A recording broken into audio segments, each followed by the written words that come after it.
Hello, everyone. You're all very welcome to Underground Cinema. As you know, we're hosting a number of interviews before the 15th Underground Cinema Awards, which are just weeks away in the Royal Marine Hotel in Dún Laoghaire on November 16th. So we're doing a series of interviews with actors, directors, and filmmakers over the past few days. We'll be doing them right up until the award ceremony itself.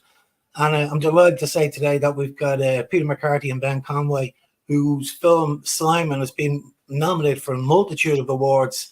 It's a fantastic short film, and I'm delighted that you guys have agreed to meet with me today. Good afternoon, guys. How are you, Dave? The film is superb. Yeah, listen, I thoroughly enjoy the film, and I could talk about the film in great detail because I'm actually not on the panel, which is great. So I can. It was one of my favorite films. I thought it was superb, and the reaction from the panel. We have an international panel, so this is how it works. The films that are submitted to us, they're judged by an international film, so they have no idea who Ben Conway is or who Peter McCarthy is at all. And the reason why we sort of did that was because at the very start we had an Irish panel, and then everybody there knows everybody in the Irish independent film scene. So it was becoming very hard to become non-biased. It was really, really difficult. I'd be a great friend of there, Peter. I'd find it very hard to not give him a shed load of awards. So we cut ties with it. The only time that we sort of step in is when the panel are they're indecisive and they can't work out who should get the award. That's when we step in. So I think, to be nominated for so many awards, you're up there for best film as well, by a panel that has no idea who you guys are just a fantastic achievement and a really incredible thing to happen to you guys. So well done. We're blown away by it, Dave. Thanks very much, and thanks to all the panel. Yeah. If you don't mind, I'm just going to start with the script, Ben, because I just thought the script, right? The script for this was absolutely incredible. It's a deeply intense script. Maybe you could just tell everybody just a little bit. Maybe you can give us a brief of what the film is all about. Yeah, it was actually when I wrote it a few years ago. It was the opening scene to a feature I was developing, and it was essentially a backstory to the film's protagonist, and it turned out to be the only scene that actually seemed to work in the script. And it was a scene that resonated with people because I'd given it to friends and peers of mine and Peter, obviously, to read. And any of the feedback I was getting was that opening scene is just really impactful. So I took that and met with Peter. We kind of put our heads together to see if we could develop it. And I never really know, I can never tell you where a story comes from when I start writing it. I usually figure that out in much later. Even of late, I've been kind of retrospectively thinking about it. And I think it's coming from a place of wanting to, and Peter, you can get into this more, but wanting to understand how people reach a point where they feel like they've lost everything when they're at their lowest point. But also how even in their darkest moments, they can still find a sense of purpose or connection. So I wanted to introduce this character who was at the bottom, who'd lost everything by his own hand, essentially. And I think, and then obviously, despite his own brokenness, he has to rise above it and be strong for someone else, in this case his brother. So I think ultimately it's a film about, and jump in, Peter, if I'm spouting here, but it's a film about redemption. Maybe not in a kind of grand or heroic sense, but in a smaller, more kind of human level, if that makes any sense. Yeah. I mean, I suppose I'd have a same view after reading it, but myself and Ben have worked together for quite a number of years, and I see Ben having a when he writes scripts, he kind of something comes from a subconscious level but the script to me resonated hugely because my own brother took his life in 2018, and when I read the script, I was going, how did this guy write this script? Like, it's because and we did have a lot of conversation. Ben knew where I was too. I don't think Ben wrote it for me or about me or anything, but for me, he just hit a nail on the head, because I was Simon myself in a lot of senses for years after looking after my brother, because he had a lot of mental health issues and drug issues. But so when I read it, I was just blown away. And Mo got involved at that point. He loved it. He'd been with us on Boogaloo, and knew where we were, what we were doing together. Like, we're kind of writing stuff that's kind of real to ourselves. So that's for me, it was brilliant. I thought the script. Yeah, so for those of you that not everybody's seen this film, the storyline is very much, the guy wakes up one morning, it's going to be just another typical average day for this guy. He wakes up one morning to get a very frantic phone call from his brother, who is in a panic. He's speaking very fast. He's almost incoherent at some stages, and he's dealing with a brother that has it's almost like a breakdown, and he's been thrown into this life-changing situation in seconds. And he's got, this film's around 13 minutes. He's basically got 13 minutes to try and talk him out of it, to try and save his brother's life. It's extremely tense, and I think I've got the gist of the storyline right there, guys. Yeah. Yeah, 100%. Yeah, absolutely. Yeah, I think with a short as well, because it's a short, you only have so much time to really get into the dilemma fast, and I think on top of, I suppose, some of the themes we were looking at, just as I hope as a kind of tense-filled ride, for want of a better phrase, it's hopefully serves its purpose, just as this kind of roller coaster.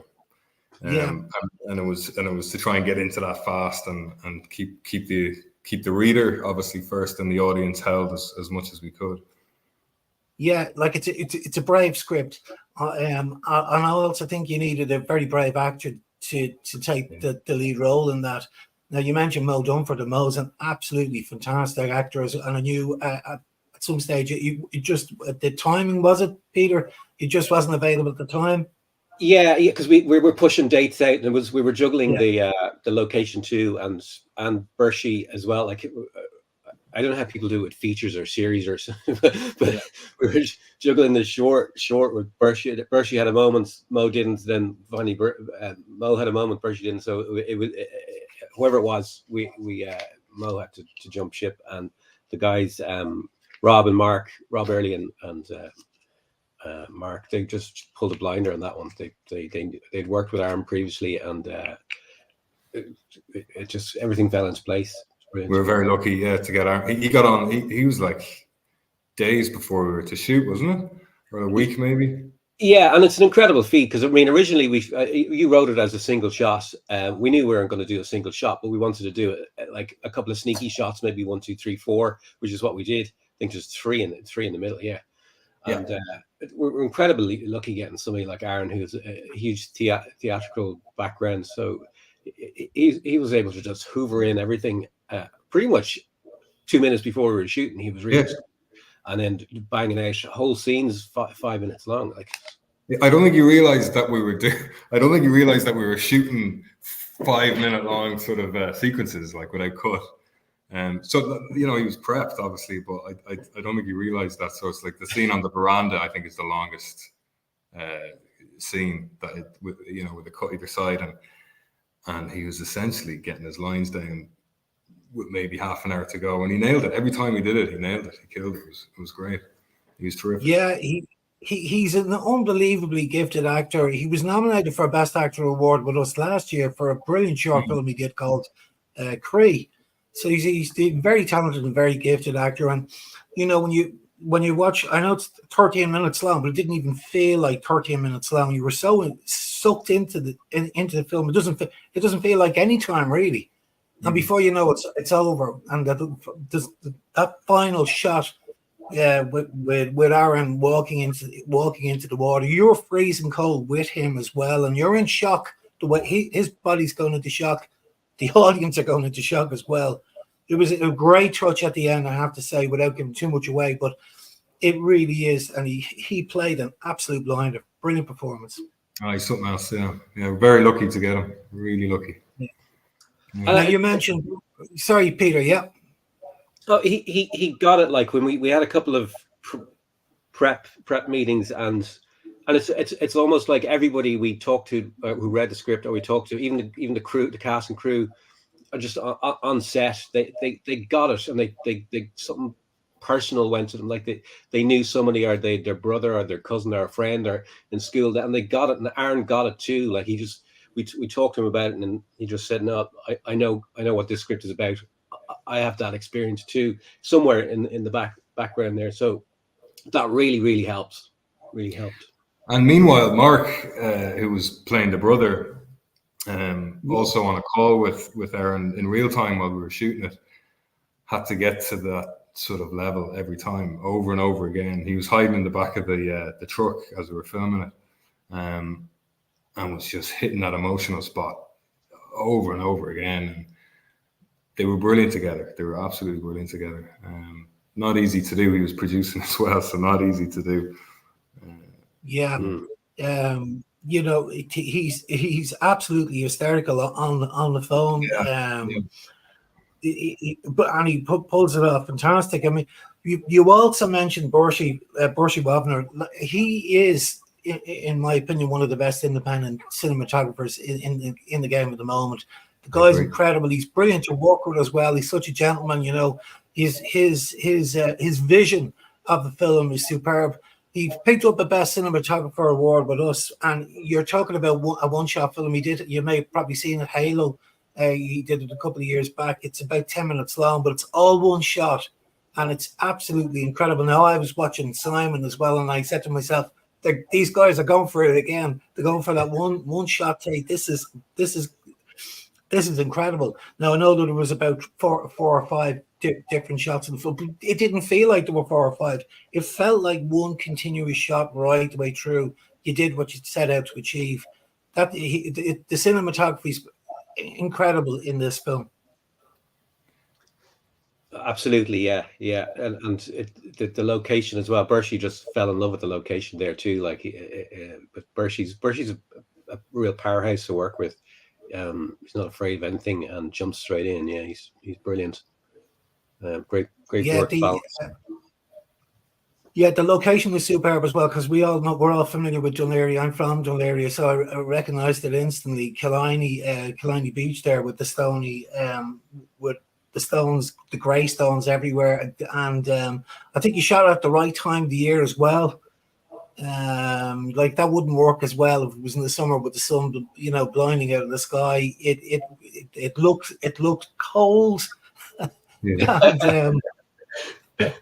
And also it was it's quieter in the winter as well. In summertime you'd have people all over the shop there, and the cafe, you probably couldn't get the cafe there.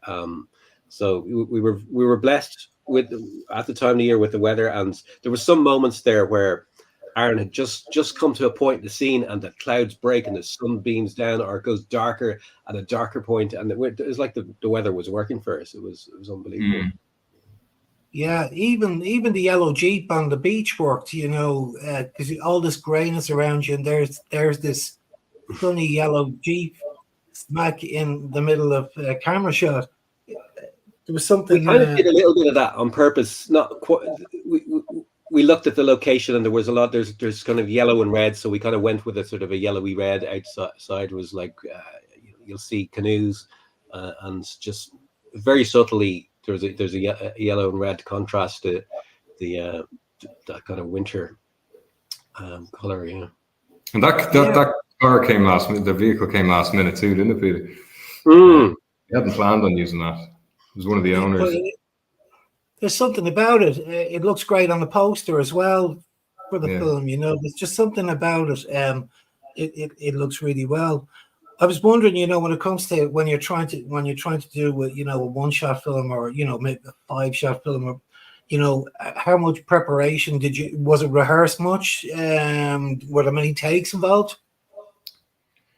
We didn't block it, did we? We didn't do it. We didn't have a day of rehearsals or anything like that. I think through discussions we had with Burschi, he knew pretty soon what the vision was and what the feel of it was going to be, which was real time, fluid, real time. We're following this guy to give the sense that it's obviously that there's no cuts, but that from the minute he wakes up,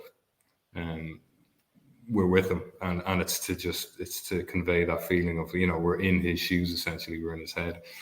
And Burschi, I think he just got that really fast, and he was excited to kind of approach the film that way. We'd actually originally intended to go off a Steadicam, and the Steadicam broke. Something went wrong with the internal mechanism, and we jumped onto a gimbal, and the gimbal just worked for the film. I think it was another active not God, but the Steadicam just stopped working when we needed it. We were kind of panicking, and then Burschi said, let's just throw it in the gimbal, and whatever way the flow just worked a lot better with the gimbal. I think we couldn't have done it in a single shot. There's so much. You got to go from the top floor down the stairs, out the veranda, down another stairs, and then the stony beach and all that. We would have been caught hiccups. Something would have happened. So it worked great with maybe if we had more days, maybe if we had more time. But in the time we had, there was no way. There's no way we could have done it. Well, it's practically unnoticeable, to be honest with you. I mean, obviously, I watched it a couple of times. I mean, the first time I watched it, I think it was because I knew it was Burschi. I was expecting a one camera shot. I could see that's what he was aiming at, and I saw the cut, but I wasn't disappointed. I just was enjoying it so much. It didn't. So, I definitely think you tried. You got what you wanted to achieve there, and Aaron's performance, because at the start of that film, he's very relaxed taking that phone call. It's a bit like, here's a brother, he's having another meltdown, exactly. It's sort of a here we go again sort of phone call that's coming in. But then it's sort of halfway through, or a little bit before halfway through, when we realized that this is turning, this is really serious. And I think he does it really well. There was something that reminded me of there was a car accident. Well, it wasn't an accident, it was a suicide. You may have remembered it. It might be about 10 years ago, where the guy in the car was crashed the car in Ballycotton in County Cork. It was very sort of similar circumstances where he just felt there was no way out. And I drove that particular road about a week after the man had crashed his car. And it's like a runway in an airport. It is just a straight run to a tree where he hit the tree and the car exploded. So when I was watching your film, when I was listening to that phone call, the speed of the dialogue on the phone matched the speed of the car. I could actually feel that the car was getting faster and faster. And I imagined that straight road in Ballycotton where he's just heading directly to a tree. And that was in my head right the way through it till the very end. I suppose other people would, but that's how I saw it. I could visualize it because the story is so similar to that tragedy. Well, we were, Peter, that was our thing. We wanted to try and obviously give the audience paint, allow them to fill in the gaps, essentially, try and get them to paint the picture as to what's going on the other line.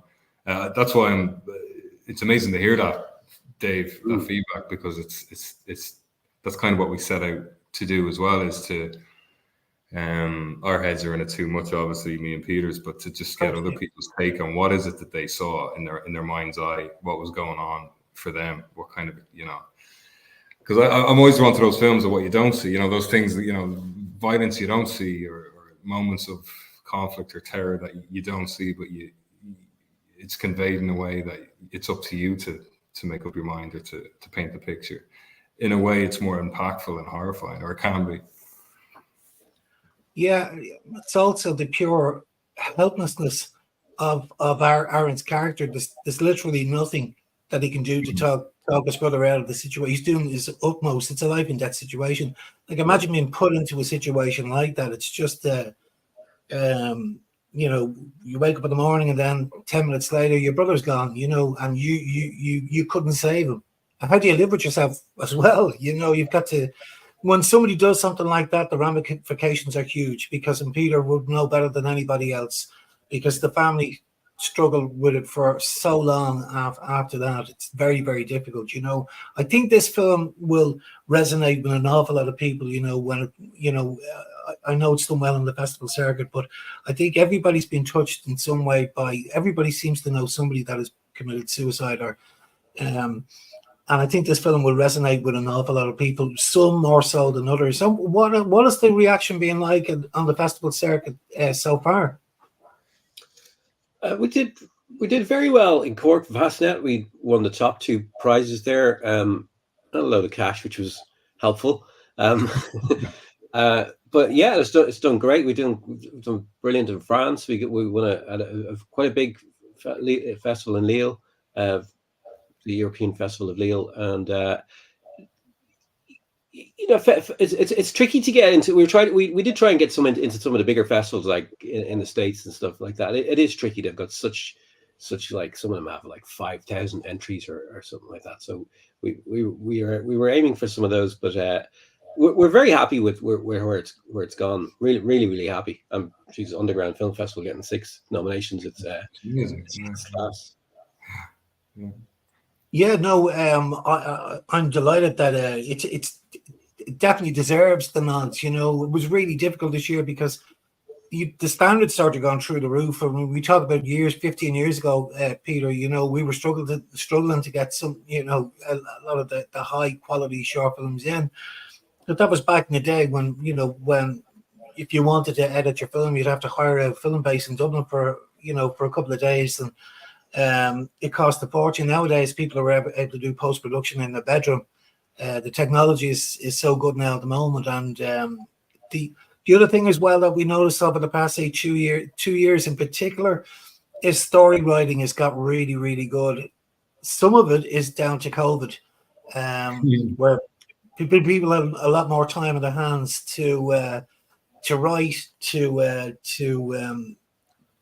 they're not racing the films as well. There were a lot of films that we got in that were just ready to go into post-production, and all of a sudden COVID hit, so people were starting to take their time in the edit suite. They'd nothing but time.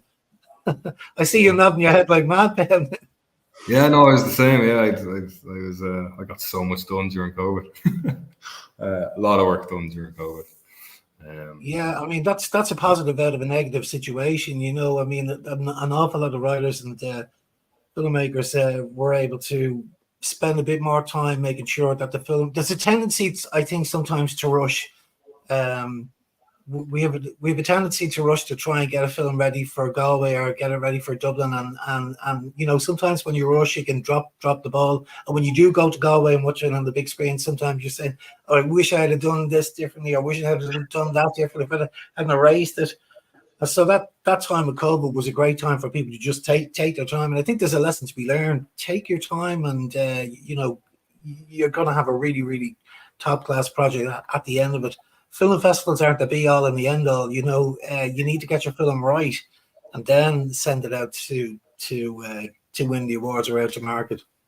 Yeah, we were lucky in that sense. In that we did have a lot of time. All we had was time, so that's why me and Peter we were kicking that script back and forth for a good few months and getting it right. Obviously, getting feedback from Dún Laoghaire Rathdown when we got the funding.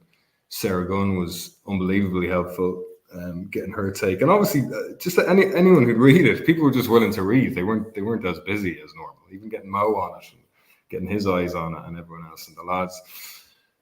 Yeah, there was no panic, and I think that really lended itself to the finished thing, to the finished script. I think the initiative with Dún Laoghaire Rathdown County Council, and I was involved with Kildare County Council a number of years back. They asked me to go on a panel there to select a short film that would be shot down in Kildare. That was the year we selected Gridlock. Mo Dunford was in that one. It was it was great. Ian Hunt Duffy, and then I my own feature film. Then we spent 14 days down in Kildare, and we wouldn't have been able to do that without the support of Kildare County Council. There was money there. There was also, they were able to shut down roads, get permission first to do shoots. I think there's an awful lot to be said for county councils like Dún Laoghaire, Rathdown County Councils to get involved and to support these films. And without their support, it's very difficult. Like, for example, shooting on Killiney Beach, there was no issue there, I imagine, with the support of Rathdown. It was great. We were blessed to get the old tea house. Yeah.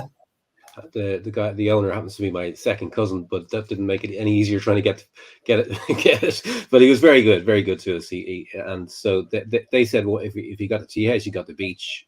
So the safety, they had safety concerns, so we did manage to get some heavy jelly sort of support systems there for not lifeguards, but scuba people who could hop in if anything went wrong. But we were all safety up. But Dún Laoghaire Rathdown were great, and we wouldn't have been able to make it without that. And it happened very magically. Like I just lobbed it in. It came. They loved it. We got Mark and Rob involved, and then we just sailed through. They loved it. It seems to resonate. The script was just resonating with people as we were going. Like it could do no wrong. Yeah, it was great. So what are you guys doing next? Are you collaborating again, or have you anything in the pipeline? Yeah, are we allowed to talk about it, Peter? I think we can. Yeah.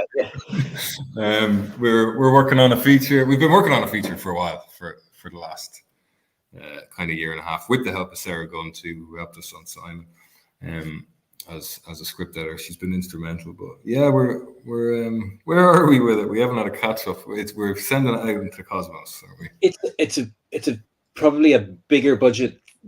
Like we want to get a feature behind our belt, and I think we thought this was going to be the feature, but it's quite a big budget project. So we are on the lookout for something that's in a kind of a small to medium budget feature, whether it's one of Ben's or something we come across. But it's called Run Bitch Die. It's a hard ass run Lola run kind of film. Two female leads.